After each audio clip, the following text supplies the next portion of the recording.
বন্ধুরা, এটাকে বলে হরিতকি। হ্যাঁ, এই দেখুন হরিতকি।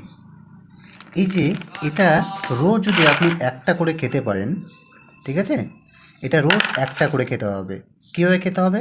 এটা ভেঙে নিয়ে কোনো একটা গ্লাসে রাত্রেবেলা চুবিয়ে রাখতে হবে জলের সাথে। দেখুন চুবিয়ে রাখলে এমন হবে লাল কালারের, ঠিক আছে। এটাকে ভেঙে দু তিন টুকরো করে প্রতিদিন একটা করে এটাকে ভেঙে এরকম ডুবিয়ে রাখবেন রাত্রেবেলা, আর সকালে উঠে দেখবেন এটা পুরো লাল কালার হয়ে গিয়েছে চায়ের মতো। এটা যদি আপনি রোজ খেতে পারেন তাহলে আপনার পাচন শক্তি বাড়িয়ে তুলবে। কোষ্ঠকাঠিন্য যদি থাকে সেটাও কিন্তু মুক্ত করে দেবে এই হরিতকি।